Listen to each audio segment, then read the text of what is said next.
Welcome. In this session, we're going to look at question 2 of component 3, listening and analysing. Now, if you've missed any of the other sessions, you can go back and have a look at those. So we looked at the overview and we also looked at question 1. But today, we'll be looking at question 2.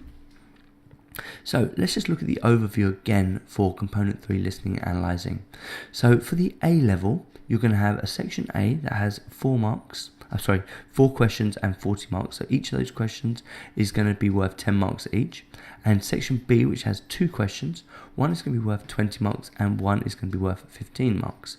Now for the AS, the main difference here is going to be section B, which only has 1 question. Other than that, most things are the same.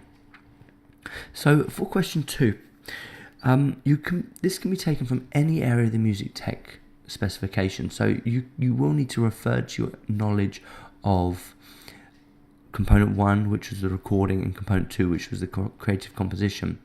And it can come from any of those plus any of the areas of study. You can also be given short and long answer questions. When you're answering your long answer questions in particular, make sure you're specific and relevant to the amount of marks for the question. So if you start rambling or if you start repeating yourself, you can only be given a certain amount of marks. So just make sure you are specific to that. And I have known cases where students don't get the marks that they think they deserve purely because they haven't been specific enough or because they've been rambling. And the examiner just thinks, you know what? This person doesn't actually know what they're going for. So when you're thinking about a 3-mark question or a 4-mark question, just be specific, because they are really only looking for 4 points or 3 points, relevant to the marks you're going to be given. So that's the first tip. Don't ramble, don't repeat yourself. The next tip is to identify the obvious. So one thing I always say to my students as well is make sure you listen to the track that they're referencing. So question 2 has a track. The track will be the same for each sub-question. So make sure you listen to the correct track and make sure that you make the correct reference. If you just go off and ramble and don't even listen to the track, then you can't get the marks.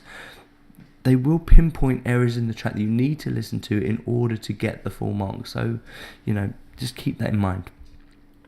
So here are the specification or the sample questions. So as I said in the last video, these are the only ones we've got, the only official ones we've got at the moment.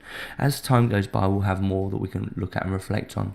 Another thing you should know, if you are curious about the marks for this and what the answers were for any of these questions, it's in the sample specification. So you can head on over to the Edexcel website and you can get the answers from there. So the first thing we need to look at is there's a track here that says The Beatles, Tomorrow Never Knows, and it's the stereo version. So the first thing I would think to myself is, okay, it's the Beatles. When were the Beatles? The Beatles were like the 1960s, right? And they pretty much went throughout. So even if you don't know when this particular track was recorded, you will know that because it's the Beatles, it's going to be roughly that kind of mid-60s to the end of the 60s. So the next question says, describe the dynamic processing applied to the drum kit. So you will need to listen to the drum kit first, and it's a 3-mark question. So you're going to need to pull out 3 different points. So the points that you would probably need to start with are going to be something like compression. You're going to need to look at the parameters of a compressor. So you could say, right, is it a hard ratio? Is there any kind of digital clipping? Is there any kind of things like that? So that's the compressor side of things, but it could also be gating. It could also be, depending on the era, it could also be like a pumping effect as well, like a side chain compression. But you can't say side chain compression for this one because it's too early. Side chain compression was the 90s onwards, really, maybe part of the 80s. So be very aware of that. But you could have pumping for this one. So you would list out 3 points and you'd just say them and be very specific about them. Don't repeat yourself. So in this one here, they're being very specific. It's the same track, but this time they're referencing 2 points. They're referencing between 10 seconds and 25 seconds, and then 1 minute 26 seconds to 1 minute 56 seconds. And it says compare the lead vocal production heard in this recording between these 2 points. So the first thing I would be looking at is say, right, production. What is production? So we're looking at panning, we're looking at EQ, we're looking at effects, we're looking at levels, any creative effects processing. So if it was a later date, you'd be looking at automation as well. You might hear some changes as well, so that might happen. You might even be looking at filter sweeps, but you will need to listen to both points. And if you've got a rough bit of paper, it's not a bad idea just to write down the points before you commit them to the actual exam paper. Okay.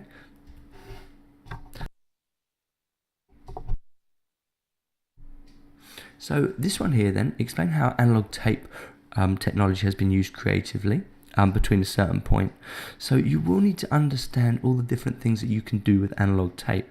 So things like splicing, things like speeding up the tape, things like reversing the tape, inserting points into the tape, like overdubbing points of the tape.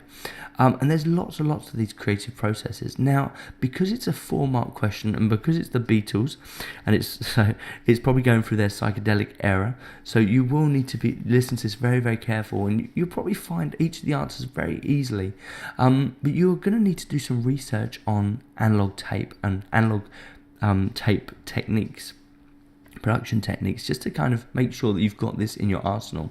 It does seem that for this particular specification, this idea of analog and what can be done with analog will be quite a big thing, so just keep that in mind. So preparing for this exam, so over the next few days, you could do some research in the following areas. So the first thing that you would look at is dynamic processing. Make sure you understand the parameters of a compressor, and a compressor comes up quite a bit. The next thing is research and develop your understanding of creative effects processing, digital and analog. So the next thing is develop your understanding of analog production techniques. And then you could refresh your understanding of recording and mixing techniques. And then finally, you could practice answering some long answer questions. Okay, so have a go at that, and I'll see you in the next lesson video.